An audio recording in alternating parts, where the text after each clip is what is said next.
इससे तुम पर श्रीहरि बहुत प्रसन्न हुए, मुक्ति के लिए दे दिया। इन ज्ञान वैराग्य को पुत्रों के रूप में दिया।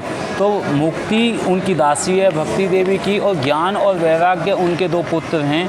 तुम अपने साक्षात स्वरूप से वैकुंठ धाम में ही भक्तों का पोषण करती हो, यानी कि जो उनका साक्षात स्वरूप है उससे वैकुंठ धाम भक्तों का पोषण करती हैं भक्ति देवी।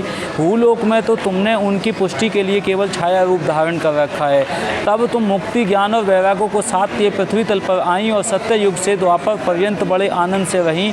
कलयुग में तुम्हारी दासी मुक्ति पाखंड रूप रोग से पीड़ित होकर क्षीण होने लगी, यानी जो मुक्ति है वो पाखंड रूप से पीड़ित हो गई हैं और कलयुग में क्षीण हो रही हैं। इसलिए वह तो तुरंत ही तुम्हारी आज्ञा से वैकुंठ लोक को चली गईं।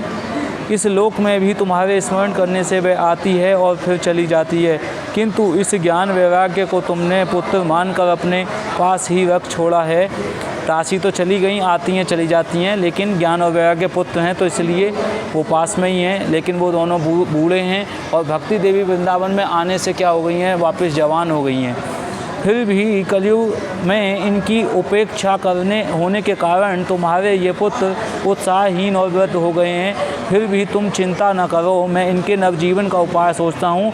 सुमुखी कली के समान कोई भी युग नहीं है। इस युग में मैं तुम्हें घर घर में प्रत्येक पुरुष के हृदय में स्थापित कर दूंगा। देखो, अन्य सब धर्मों को दबाकर और भक्ति विषय महोत्सवों को आगे रखकर यदि मैंने लोक में तुम्हारा प्रचार न किया तो श्री हरि का दास नहीं। नारद मुनि इस बात को कह रहे हैं, भगवान का मैं दास नहीं अगर मैंने तुम्हारा प्रचार नहीं किया तो।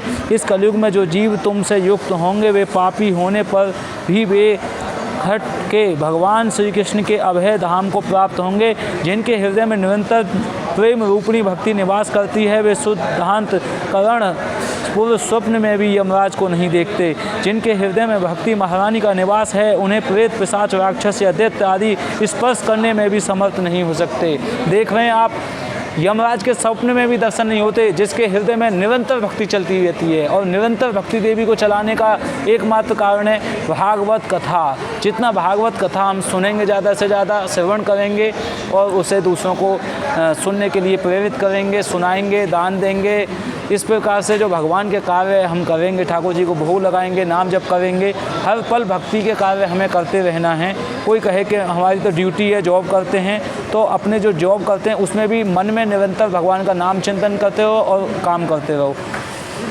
तप वेद अध्ययन, लेकिन भोग लगाना मत छोड़ो। घर पे रोटी सब्जी का भोग लगाओ, दूध का, घी का, पूड़ी का, खीर का, जो भगवान के लिए फल फ्रूट मेवा मिठाई ला रहे हो उसका भगवान को भोग लगाओ सबसे पहले।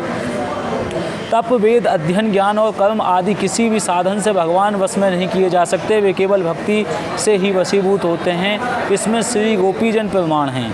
मनुष्यों का सहस्रों जन्मों के पुण्य प्रताप से भक्ति में अनुराग होता है।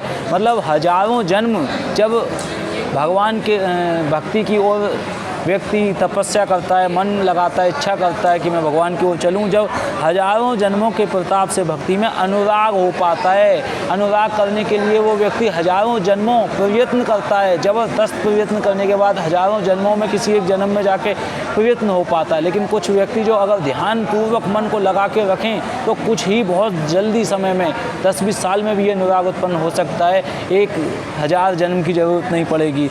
कलयुग में केवल भक्ति ही सार है।